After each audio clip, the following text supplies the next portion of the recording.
ዛሬም ትንቅንቁ እንደቀጠለ ነው። የፋኖ ኃይሎች ያገዛዙን የውጊያ ኃይል ሚዛን ማዛባት የቻሉበት ድል ቀንቷቸዋል። አንዲት ስልታዊ ከተማ ሲቆጣጠሩ ወደ ጮቄ ሲገሰግስ የነበረው ጦር ከባድ ዋጋ ከፍሏል።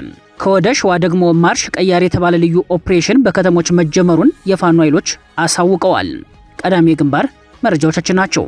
በሌላ በኩል የፋኖ ኃይሎች የምስራቅ እዝ የዘመቻ ምኞት አክሽፈናል ሲሉ ምሁራን በበኩላቸው ያገዛዙ የፖለቲካና ወታደራዊ አመራሮች እየፈጸሙት ላለው የጦር ወንጀል የተመድ ሰብአዊ መብቶች ኮሚሽን ገለልተኛ ማጣራት እንዲያደርግ ጥሪያቸውን አቅርበዋል። ሌላኛው መረጃችን ነው። የብልጽግናው መከላከያ ሰራዊት በቆቦ ግንባር የምንሻ ወታደራዊ ስልጠና በመስጠት ለአዲስ ግዳጅ በዝግጅትና በተጠንቀቅ ላይ መቆሙን በይፋ ማረጋገጫ ሰጠ። አገዛዙ ከአማራና ከኦሮሚያ ብቻ በ10 ሺዎች የሚቆጠር ሰራዊት አሰልጥኖ ለመዝመት ዝግጅት መጨረሱም ተረጋግጧል። በዝርዝር ይደመጣል። በአፍሪካ ቀንድ የግብጽ ዲፕሎማሲና ወታደራዊ ከበባ ተጠናክሮ ቀጥሏል። የትራምፕ የአረብ እና የአፍሪካ ጉዳዮች ከፍተኛ አማካሪ ሚኒስተር ማሳድ ብሎስና የኤርትራው የውጭ ጉዳይ ሚኒስተር ኦስማን ሳላህ በካይሮ ተገናኝተው ምክክር ሲያደርጉ የሶማሊያው ውጭ ጉዳይም በስፍራው ነበሩ። የካይሮ ስብሰባ በአስመራ ስብሰባ ማግስት መካሄዱ በአፍሪካ ቀንድ የኃይል አስተላለፍ ላይ ተጨማሪ ጫና ይኖረዋል ተብሏል። ለሰዓቱ የመረጥንላችሁ ቀጠናዊ ዜና ትንታኔያችን ነው። ሰላም ጤና ይስጥልን ውድ የጣና ቲቪ ተከታታይ ቤተሰቦቻችን አብራችሁን ስትቆዩ እነዚህና ሌሎች ዝርዝር መረጃዎችን ታደምጣላችሁ። አክብሮታዊ ግብዣችንን በማስቀደም ወደ ሰዓቱ ዜናና መረጃዎቻችን እናመራለን። በጎጃም ቀጠና ዛሬም ትንቅንቁ ሲቀጥል በሸዋ ማርሽ ቀያሪ የተባለ ልዩ ኦፕሬሽን በከተሞች መጀመሩን የፋኖ ኃይሎች አሳወቁ። በፋኖ ኃይሎችና በአገዛዙ ጦር መካከል የሚካሄደው ውጊያ ዛሬም ተጠናክሮ እንደቀጠለ ነው። በጎጃም ቀጠናዎች በቀጠለው ከባድ ውጊያ መጠነ ሰፊ ሰብአዊና ወታደራዊ ቁሳዊ ኪሳራዎች መመዝገባቸው ተሰምቷል። የደጋ ዳሞት ወረዳ ማዕከል የሆነችውን ፈረስ ቤት ከተማን ለመያዝ 4 ቀናት የፈጀበት የብልጽግናው አገዛዝ ሰራዊቱ ወደ ከተማዋ መግባቱን ተከትሎ ከበባ ውስጥ እንደገባ ውጊያው አሁንም ተጠናክሮ መቀጠሉን የአካባቢው ምንጮች ጠቁመዋል። ተጨማሪ መረጃዎች እንደሚያሳዩት በደንበጫ፣ በስናን አባጂሜም፣ በሞጣ፣ በቋሪትና በጮቄ ተራሮች ውጊያዎች ያለማቋረጥ እየተካሄዱ ይገኛል። በዛሬው ዕለት ሐምሌ 13 ቀን በአራት አቅጣጫ የአፋብን ቴዎድሮስ 201ኛ ኮር መቀመጫ በሆነችው ጮቄ ኮረብታ ዋበር ላይ አገዛዙ በርካታ ኃይል አስገብቶ ውጊያ ከከፈተ 3 ቀኑ እንደተቆጠረ ከፋኖ ምንጮች ሰምተናል። በአካባቢው ይህ ዜና እየተጠናቀረ ባለበት ሰዓትም አውደ ውጊያ እየተደረገ ሲሆን በርካታ የአገዛዙ ሰራዊት ምርኮኛ መደረጉን የፋኖ ምንጮች መረጃውን አድርሰውናል። በዚሁ ቀጠና የቴዎድሮስ ልዩ ኮማንዶ ከ99ኛ በላይ ዘለቀ ሻለቃ ጋር በመጣመር የአገዛዙ ጦር ባየር መቃወሚያ ጭምር ይጠብቃት የነበረውን ደጋሰኝን ከተማ መቆጣጠር የቻሉት የፋኖ ኃይሎችም የከተማዋ በፋኖ ኃይሎች እጅ መያዝ በአካባቢው የተሰማራውን የአገዛዙን ጦር የኃይል ሚዛን እንዳዛበው ታውቋል። እንደ ፋኖ ምንጮች መረጃ ከስናን ወረዳ ወደ ጮቄ የሚንቀሳቀሰውን የአገዛዙን ጦር የ206ኛ ኮር 24ኛ ክፍለ ጦር ስናን አባጂሜ ሻለቃ በጨበጣ ውጊያ ክፉኛ እንደመቱትና የሰራዊቱን የኃይል ሚዛን ይበልጥ ማዛባት መቻላቸው በግንባር መረጃው ላይ ተመላክቷል።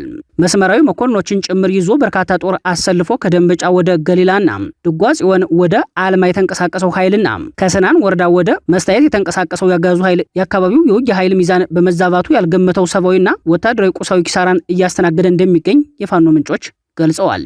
ይህ ዜና እየተጠናቀረ ባለበት ሰዓት ዛሬ ሐምሌ 13 ቀን እኩለ ቀን ገደማ በርካታ የጎጃም ቀጠናዎች ውጊያዎች ተጠናክረው እንደቀጠሉ መሆኑን ሰምተናል። ይህ በእንዲህ እንዳለ የፋኖ ኃይሎች በሸዋ ቀጠናዎች ማርሽ ቀያሪ ያሉትን ልዩ የከተማ ኦፕሬሽን መጀመራቸውን አሳወቁ። እንደ አፋብን ሸዋ ጠቅላይ ግዛት አሳምነው እዝ አጼ ዘርዓ ያዕቆብ ኮር መረጃ በኮሩ ስር የሚገኘው ነጎድጓድ ክፍለ ጦር በደብረ ብርሃን ከተማ ልዩ ኦፕሬሽን ፈጽሟል። ኦፕሬሽኑ በአገዛዙ የደህንነት ኃላፊ ላይ ወታደራዊ እርምጃ መውሰድ እንደነበር የገለጸው ኮሩ ኦፕሬሽኑ በልዩ ተልዕኮ በደብረ ብርሃን ከተማ ዛሬ ሐምሌ 13 ቀን እንደተፈጸመ አረጋግጧል። የፋኖ ትግል ከርቶ በተለያዩ ቦታ ፋኖን በማስከበብ እንቅስቃሴዎች ውስጥ ተሳታፊ በመሆን በህብረተሰቡ ሰላምና ደህንነት ላይ ስጋት ነበር የተባለው ይህ ግለሰብ አገዛዙ የባሶና ወረና ሰላምና ደህንነት ኃላፊ አድርጎ የሾመው ቢሆንም በነጎድጓድ ክፍለ ጦር ልዩ ተልዕኮ ፈጻሚዎች በደብረ ብርሃን ከተማ እርምጃ ተወስዶበታል ብሏል። በግለሰቡ ላይ በተደረገው የቅርብ ክትትልና በተሰበሰበው የደህንነት መረጃ መሰረትም እርምጃው የተወሰደው ዛሬ ጠዋት በተካሄደ ልዩ ኦፕሬሽን ነው። አቶ ተስፋዬ ጌታቸው ከፋኖ ተቋም በመክዳት ያጋዙን ሹመት ተቀብሎ በአማራ ህዝብና ፋኖ ላይ የዘመተና ያስገደለ ነው ሲል ኮሩ አሳውቋል። የጣና መረጃ ምንጮች በበኩላቸው በፋኖ ኃይሎች የተወሰደውን ወታደራዊ እርምጃ ተከትሎ በደብረ ብርሃን ከተማ በአመራሮችና ትግሉን በካዱ ወዶ ገቦች በኩል ስጋቶችና ውጥረቶች መንገሳቸውን ጠቁመዋል። የፋኖ ኃይሎች የምስራቅ እዝ የዘመቻ ምኞት አክሽፈናል ሲሉ ምሁራን በበኩላቸው ያገዛዙ የፖለቲካና ወታደራዊ አመራሮች እየፈጸሙት ላለው የጦር ወንጀል የተመድ ሰብአዊ መብቶች ኮሚሽን ገለልተኛ ማጣራት እንዲያደርግ ጥሪያቸውን አቅርበዋል። ካለፈው ሐምሌ 8 ቀን ጀምሮ ለተከታታይ 4 ቀናት እስከ ሐምሌ 11 ቀን 2018 ዓ.ም በጎጃም ቀጠናዎች በተለይም ደጋዳሞትና ጮቄ ተራራን ለመቆጣጠር በተካሄደው ውጊያ የብልጽግናው አጋዝ መጠነ ሰፊ የከባድ መሳሪያ ድብደባዎችን መፈጸሙን ተከትሎ በርካታ ንጹሃን ጉዳት ማስተናገዳቸውን በተከታታይ ቀናት ስንዘግብ መቆየታችን ይታወሳል። ለቀናት የዘለቀው ውጊያ በምስራቅ እዝና በስድስተኛ እዝ የተለያዩ አሃዶች እና ጥምር ጦር በሚል በሚጠራው የአድማ ብተናና ሚሊሻ ኃይሎች ጭምርም የተሳተፉበት ሲሆን በዚህ ውጊያ ጀነራል መድፍ ቢኤም እና ሞርተር 120 በሰፊው ጥቅም ላይ መዋላቸው ተሰምቷል። ወደ ፋኖ ኃይሎች ከተወረወሩ የከባድ መሳሪያዎች ድብደባዎች በላይ ወደ ንጹሃን መንደሮች የተወረወሩ ይበዛሉ የሚሉት የአካባቢው ምንጮችም በደጋ ዳሞት፣ ሐሙስ ገበያ፣ ስናን ማቻከል፣ ደባይ ጥላት ገን፣ ደብረ ኢየሱስ ታዳጊ ከተማ በደንበጫ ዙሪያ የጦር ወንጀሎች መፈጸማቸውን ይገልጻሉ። እንደ አፋብን ህዝብ ግንኙነት መምሪያ መረጃ ደግሞ ፋኖ ውትድርናን ከማወቅም በላይ የህልውና ትግል እንዴት እንደሚመራ ጠንቅቀው የሚያውቁ ጦር መሪዎችን የያዘ ኃይል በመሆኑ የብልጽግናው አጋዝ ያቀደውን ወታደራዊ ዘመቻ ማክሸፍ ቢቻልም በንጹሃን ላይ ጉዳት ተመዝግቧል።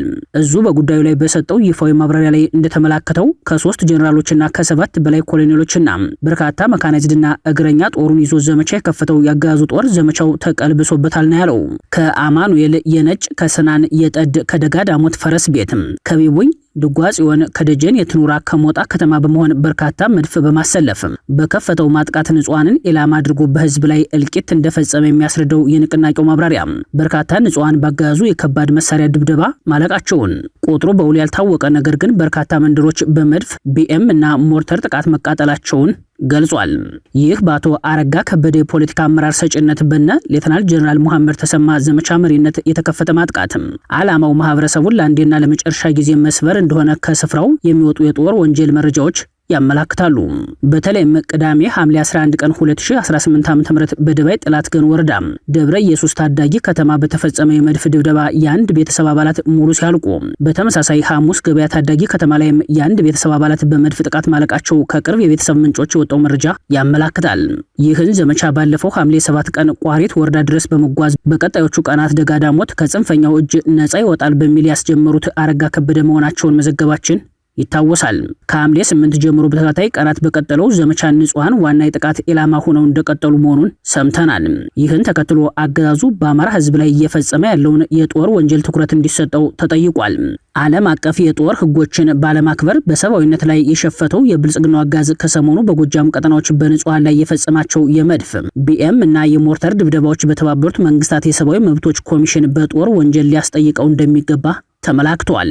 በዓለም አቀፍ ሰብአዊነት ህግና ሌሎች ዓለም አቀፍ ስምምነቶች መሰረት የትኛውም ወገን ትጥቅን መሰረት ባደረገ የሀገር ውስጥ ግጭት ንጹሃንን ኢላማ ያደረጉ ጥቃቶች የጦር ወንጀል ድርጊት እንደሆኑ የህግ ባለሙያዎች ያስረዳሉ። የጄኔቫ ስምምነት አካል የሆነው ዓለም አቀፍ የጦር ህግ ተጥሷል የሚሉት የህግ ባለሙያዎችም የብልጽግና ጦር በጎጃም ቀጠናዎች ንጹሃንን ኢላማ ያደረገ የከባድ መሳሪያ ድብደባ መፈጸሙ በጦር ወንጀል ድርጊት ያስጠይቀዋል ብለዋል። በዓለም አቀፍ የጦር ህግ መሰረት ህገወጥ ግድያ፣ ማሰቃየት አሊያም ኢሰብአዊ አያያዝ፣ በጅምላም ሆነ በተናጠል መግደል አሊያም ፍትህ መንፈግ፣ ሰዎችን ማገት፣ ንብረት ማውደምና መውረስ የጦር ወንጀል ሲሆኑ የጉዳዩ ተንታኞች እንደሚሉት እነዚህን ዝርዝር የጦር ወንጀሎች የብልጽግናው አጋዝ እየፈጸማቸው ይገኛል። እነዚህን የጦር ወንጀሎች በመጥቀስ የአማራ ማህበራት፣ የሰብአዊ መብት ተሟጋች ድርጅቶች ለተባበሩት መንግስታት የሰብአዊ መብት ኮሚሽን ይፋዊ ደብዳቤ ሊጽፉ ይገባል ተብሏል። በ1949 የጄኔቫው ስምምነት መሰረት በጦርነት ወቅት መደረግ የሚገባቸው የሰብአዊ የመብት ጥበቃዎች በብልጽግናው አጋዝ ሆን ተብሎ እንደተጣሱ ይህንንም የሚያጣራ ገለልተኛ ዓለም አቀፍ ቡድን ወደ አማራ ክልል ገብቶ ምርመራ ማድረግ እንዳለበት ጥሪ ቀርቧል። የብልጽግናው አጋዝ የጦር ወንጀሎችን በስፋት እየፈጸመ መሆኑን የሚጠቅሱት የዓለም አቀፍ የሰብአዊ ህግ ባለሙያዎች የተመድ ሰብአዊ መብቶች ኮሚሽን ገለልተኛ ማጣራት እንዲያደርግ ጥሪያቸውን አቅርበዋል። በአማራ ህዝብ ላይ እየተፈጸመ ያለው የድሮን ጥቃት፣ የመድፍ ቢኤም ድብደባዎች፣ ከህግ አግባብ ውጭ ግድያ፣ ጅምላ መፈናቀል፣ ጾታዊ ጥቃት፣ የትምህርት ቤቶች መዘጋት፣ የሰብአዊ እርዳታ መከልከል እና የህዝብ ተቋማት መውደምን ጨምሮ የተለያዩ ሰቆቃዎች የሚፈጸሙት በብልጽግናው አጋዝ የጦርነት እቅድና በዓላማ እንደሆነ የሚሞግቱ የጉዳዩ ተንታኞች ዓለም አቀፉ ማህበረሰብ ወደ አማራ ክልል በመግባት ወለጋን ጨምሮ ጦርነት ባለባቸው አካባቢዎች ገለልተኛ ምርመራ መደረግ እንዳለበት ጥያቄያቸውን በማቅረብ ላይ ናቸው። የብልጽግና አገዛዝ በንጹሃን ላይ የፈጸማቸውን የከባድ መሳሪያና የድሮን ጥቃቶች እንዲሁም ሌሎች የጦር ወንጀሎችን የሚመረምር ገለልተኛ የሆነ ዓለም አቀፍ አጣሪ ቡድን እንዲቋቋምና በውጤቱ መሰረት ተጠያቂዎች ለፍርድ እንዲቀርቡ ተጠይቋል። ዓለም አቀፉ ማህበረሰብ በኢትዮጵያ ውስጥ እየተካሄደ ያለውን ሁለንተናዊ ትግል በተለይም በይዘቱ ልዩ የሆነውን የአማራ ህዝብን የጸረ ጄኖሳይድ የህልውና ትግል በአግባቡ እንዲረዳው ተደጋጋሚ ጥሪዎች መቅረባቸው እንደቀጠለ ነው። የብልጽግናው መከላከያ ሰራዊት በቆቦ ግንባር የምንሻ ወታደራዊ ስልጠና በመስጠት ለአዲስ ግዳጅ በዝግጅትና በተጠንቀቅ ላይ መቆሙን በይፋ ማረጋገጫ ሰጠ። አገዛዙ ከአማራና ከኦሮሚያ ብቻ በ10 ሺዎች የሚቆጠር ሰራዊት አሰልጥኖ ለማዝመት ዝግጅት መጨረሱም ተረጋግጧል። የብልጽግናው አገዛዝ በሰሜን ኢትዮጵያ ይነሳል በሚል በስጋት ለሚታየው አዲስ ጦርነት በወታደራዊ ዝግጅት ደረጃ የመጨረሻው ምዕራፍ ላይ መድረሱን የሚያመላክቱ ተከታታይ መረጃዎች በመውጣት ላይ ናቸው። በራያ ግንባር አዲስ ወታደራዊ ኃይል የማሰለፍ እንቅስቃሴ በይፋ መጀመሩን ያረጋገጠው ብልጽግና ጦሩ በቆቦ ግንባር በተጠንቀቅ ቆሟል። አገዛዙ በራያ ቆቦና በራያ አላማጣ ዙሪያ ተጨማሪ ጦር በማስፈር በከፍተኛ ዝግጅት ላይ እንደሚገኝ የመከላከያ ሰራዊት የሰሜን ምስራቅ እዝ በይፋ ያረጋገጠ ሲሆን በግንባሩ በግዳጅ ቀጠናው የሚገኙ የምንሻ አባላትንና የጸጥታ ኃይሎችን በከፍተኛ ደረጃ በማደራጀትና በማሰልጠን ላይ እንደሚገኝ አሳውቋል። የሰሜን ምስራቅ እዝ ዋና አዛዥ ሌተናል ጀነራል አሰፋ ቸኮል እንደገለጹት እዚሁ በአሁኑ ወቅት እየተፈጸመ ከሚገኘው ወታደራዊ ግዳጅ ጎን ለጎን በአካባቢው ተጨማሪ የጦርነት ኃይል ለመገንባት ይህንን ስልጠና በራያ ቆቦ ቀጠና እያካሄደ ይገኛል። ይህ ወታደራዊ ዝግጅት የተጀመረው በቆቦ አቅራቢያ በምትገኘው አላማጣ ከተማና አካባቢዋ ህወሓት ከፍተኛ ጦሩን በተጠንቀቅ እንዲቆም ባዘዘበት ሁኔታ ነው። ይህ አይነቱን የጦርነት ዝግጅት ተከትሎ ጥቂት የማይባሉ የአላማጣ ነዋሪዎችም የጦርነት ስጋት ስላንዣበበባቸው ቀያቸውን ጥለው ወደ ቆቦ፣ ወልዳያና ሰቆጣ ከተማ እየሸሹ መሆኑን ሪፖርተር ጋዜጣ ተጨማሪ ዘገባ አውጥቷል። በብልጽግናው በኩል ለሚካሄደው ወታደራዊ ስልጠና አስተባባሪ ኮሎኔል መሐሪ ፀሐዬ እየተሰጠ ያለው ስልጠና በቀጣይ የሚደረጉ ወታደራዊ ግዳጆችን ለማሳለጥም ታስቦ እየተዘጋጀ ነው ብለዋል። ኮሎኔሉ ስልጠናቸው ቀጣይነት እንዳለው ሲያብራሩ የሰራዊቱ የሰሜን ምስራቅ እዝ ላለፉት 3 ዓመታት ከፋኖ ጋር መጠነ ሰፊ ውጊያ እያደረገ መሆኑን አምነዋል። ከዚህ ጋር ተያይዞ በቆቦና ባላማጣ ዙሪያ በአጠቃላይ በሰሜን ኢትዮጵያ አዲስ ጦርነት ሊቀሰቀስ እንደሚችል ተጨባጭ ስጋት ተፈጥሯል። የብልጽግናው አገዛዝ ሚኒሻዎችን በከፍተኛ ሁኔታ በማስታጠቅና በማሰልጠን ከፍተኛ ዝግጅት እያደረገ ያለው በዋናነት በአማራና ኦሮሚያ ክልል ሲሆን በሁለቱ ክልሎች ብቻ እያንዳንዳቸው በ10 ሺዎች የሚቆጠሩ ሚኒሻና ፖሊስ ወደ ግንባር ለማዝመት ዝግጅት እንዲያደርጉ መመሪያ መውረዱን በስፋት መዘገባችን ይታወሳል። የኦሮሚያ ክልል በበኩሉ ወደ ግንባር ይልከዋል ከተባለው ከ63000 በላይ ጦር ውጭ ድንበር የለሽ ሕግ የማስከበር ዘመቻ ላለው ጦርነት ከአፋር ክልል የጸጥታ ኃይሎች ጋር በመቀናጀትም በአማራና አፋር አዋሳኞች በተለይም በከሰም ምንጃር አዋሽ ቀጠናዎች ውጊያ ሊከፍት መሆኑን ከሰሞኑ በክልሉ ፖሊስ ኮሚሽነር ጀነራል ደሪባ መኮንን ይፋ ማድረጉ ይታወሳል። የመጨረሻው ምዕራፍ ላይ ደርሰናል ሲሉ የህወሓቱ ሊቀመንበር ደብረጽዮን ገብረ ሚካኤል የጦርነቱን አይቀሬነት አመላከቱ። በህወሓት ሊቀመንበር ደብረጽዮን ገብረ ሚካኤል የተመራ ስብሰባ በመቀሌ ከተማ ተካሂዷል። በስብሰባው ላይ ወታደራዊ አዛዦችና ፖለቲካዊ አመራሮችን ጨምሮ ህዝቡ መገኘቱን የገለጹት የመቀሌ ምንጮች ደብረጽዮን በቀጥታ ተሰብሳቢዎችን ለመጨረሻው ጦርነት እንዲዘጋጁ ማሳሰባቸውን ጠቁመዋል። የ17 ዓመቱን የትጥቅ ትግል አኩሪ ገድል አድርገው የተረኩት ደብረጽዮን ድጋሚ ወደ ትጥቅ ትግል ለመግባት ያላቸውን ከፍተኛ ዝግጅት በጠቆመ መልኩ ትግራይን ዳግም ወደ ከበባና ክልከላ ለማስገባት እየተደረገ ነው ያሉትን እንቅስቃሴ በመዘርዘር ዘመቻ ክተት ላሉት ንቅናቄ የክተት ጥሪ አቅርበዋል። ደብረጽዮን በተለመደው አውድ እኛ ለሰላም ስንል ከፍተኛ ትዕግስትና መስዋዕትነት ብንከፍልም እኛ ሰላም ስለፈለግን ብቻ ሊሳካልን አልቻለምና አንድነታችን አጠናክረን መሰረታዊ ጥያቄዎቻችንን ማረጋገጥ ብቸኛ መፍትሄ ሲሉ ቀጣዩ ምዕራፍ ጦርነት መሆኑን አመላክተዋል። አሁን ባለንበት ሁኔታ መቀጠል አንችልም ያሉት ደብረጽዮን የመክት አቅማችንን በማደራጀት ህልውናችን ለማረጋገጥ በምንወስንበት የመጨረሻው ምዕራፍ ላይ እንገኛለን ብለዋል። በፖለቲከኛው የጦርነት ቅስቀሳ መሰረት የተዘጋጁበት የመጨረሻው የዘመቻ ክተት ጦርነት ዋና ዓላማው የአማራ ግዛቶችን ወልቃይትና ራያን በኃይል በመውረር ብልጽግናን አንበርክኮ መደራደር አለያም በሶማሌላንድ ሞዴል ወደ ራስ ገዝነት መሸጋገር ነው። መቀሌ ከተማ ላይ በተካሄደው የአዳራሽ ስብሰባ የጦርነት ቅስቀሳ ያደረጉት ደብረጽዮን ገዢውን ፓርቲ የፕሪቶሪያውን ስምምነት በማፍረስ ደጋግመው በመወንጀል ዋነኛ ትኩረታቸውን እሳቸው ሉዓላዊ ማስከበር ሲሉ በጠሩት የወልቃይት ጉዳይ ላይ ያላቸውን የወረራ ጦርነት ዝግጅት በሰፊው አብራርተዋል። ይህ በእንዲህ እንዳለ ደብረጽዮን ከብልጽግና ሰላም አይጠበቅም፣ የመከላከል አቅማችንን ማጠናከር አለብን ማለታቸውን ተከትሎ ብልጽግና በቀጣይ በሰሜን ኢትዮጵያ የሚከፈተውን ጦርነት በዓለም አቀፉ ማህበረሰብ ዘንድ ተቀባይነት ያለው ለማድረግ በእነ ጀነራል ጻድቃን ገብረትንሳኤ በኩል የሚያደርገውን የአደባባይ ሰልፍ በማጠናከር ከሰሞኑ የአዲስ አበባ ሰልፍ በመቀጠል በዓለም አቀፍ ደረጃ ለማድረግ መዘጋጀቱ ተሰምቷል። ህወሓት ለዳግም ጦርነት እያደረገ ነው የተባለው ሰፊ ዝግጅትና የወጣቶች እገታ እንዲቆም በመጠየቅም በአዲስ አበባ የተጀመረው የተቃውሞ ሰልፍ በሌሎች የኢትዮጵያ ክፍሎችና በዓለም አቀፍ ደረጃ ሊቀጥል መሆኑን በእነ ጀነራል ጻድቃን በኩል የተቋቋመው የትግራይ የሰላምና ለውጥ ምክር ቤት አስታውቋል። ምርጫችን ሰላም ነው፣ ጦርነት ይብቃ በሚል መሪ ሐሳብ በአዲስ አበባ የተካሄደውን የተቃውሞ ሰልፍ ተከትሎ ጋዜጣዊ መግለጫ የሰጡት የትግራይ የሰላምና ለውጥ ምክር ቤት የፖለቲካ ዘርፍ ኃላፊ ነጋ ሰፋ ሰልፈኞቹ ህወሓትን አፋኝና ጸረ ዲሞክራሲያዊ ሲሉ መኮንናቸውን ገልጸዋል። በክልሉ ወጣቶችን ያለ ፍላጎታቸው በማፈስ ወደ ጦርነት ለማስገባት የሚደረገው ጥረት ዓለም አቀፍ ወንጀል መሆኑን የጠቀሱት ኃላፊው ወጣቶቹ በትንሽ ዶላር ተሽጠው በሱዳን የውክልና ጦርነት ውስጥ እንዲማገዱ እየተደረገ ስላለ ይህንን አስቸኳይ የወጣቶች ሽያጭ እንዲቆም ከሀገር ውስጥ እስከ ዓለም አቀፍ መድረኮች ድረስ የተቃውሞ ሰልፍ ይቀጥላል ነው ያሉት።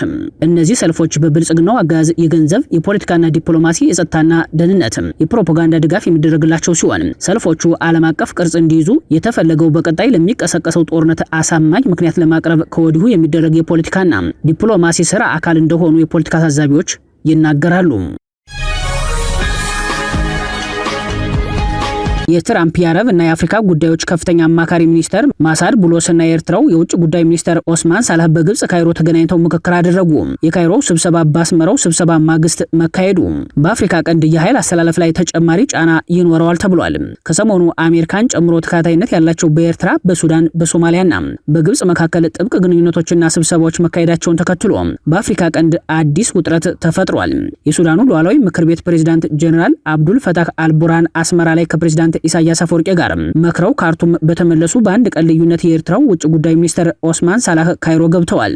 የኤርትራው ውጭ ጉዳይ ሚኒስተር በካይሮ ቆይታቸው ከግብጹ የውጭ ጉዳይ ሚኒስተር ባድር አብደላቲና ከፕሬዝዳንት ዶናልድ ትራምፕ የአረብ እና የአፍሪካ ጉዳዮች ከፍተኛ አማካሪ ማሳድ ቡሎስ ጋር ተገናኝተው መምከራቸውን የግብጽ ዜና ምንጮች ዘግበዋል። የኦስማን ሳላህ የካይሮ ጉዞ ዓላማ ለጊዜው ባይታወቅም ሁለት መልክን የያዘ እንደሆነ የግብጹ አርሃም ኦንላይን በዘገባው ላይ አመላክቷል።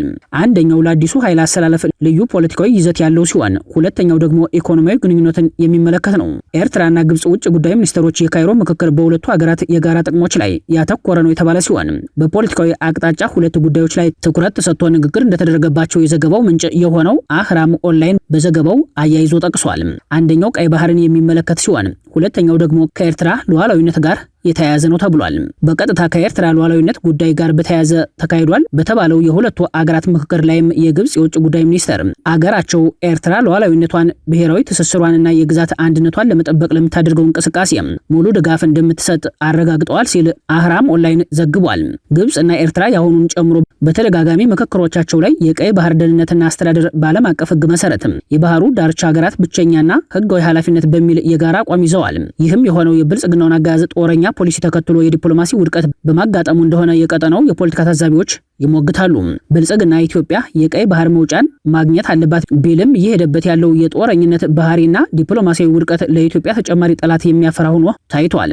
አገዛዙ በሚከተለው ጦረኛ ፖሊሲ የመወረር ስጋት አለብን የሚለው የኤርትራ መንግስት ራሱንና አገሪቱን ከወረራ ለመጠበቅ ከወታደራዊ ዝግጅት እስከ ዲፕሎማሲያዊ ጥምረት ድረስ ሩጫ ላይ ይገኛል። የዚሁ ሩጫ አካል የሆነው እንቅስቃሴ የኤርትራው ፕሬዝዳንት ኢሳያስ አፈወርቂ ከአንድ ወር በፊት ካይሮ እንዲገኙ አስገድዶ ነበር። በተመሳሳይ የኤርትራው የውጭ ጉዳይ ሚኒስተር ኦስማን ሳላህ በትናንትናው ዕለት ወደ ካይሮ አምርተው ከግብጹ አቻቸው ባድር አብደላቲ ጋር መክረዋል። የሶማሊያው ውጭ ጉዳይ በዚሁ የምክክር ስብሰባ ላይ ተገኝተዋል።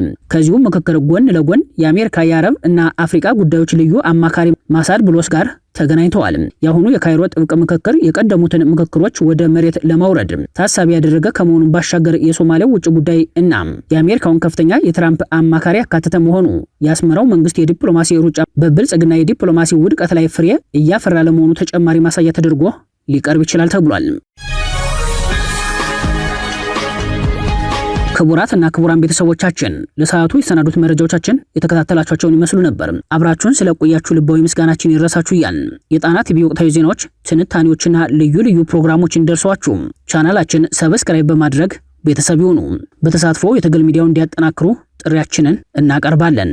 ጣና ቲቪ ከሀቅ ጋር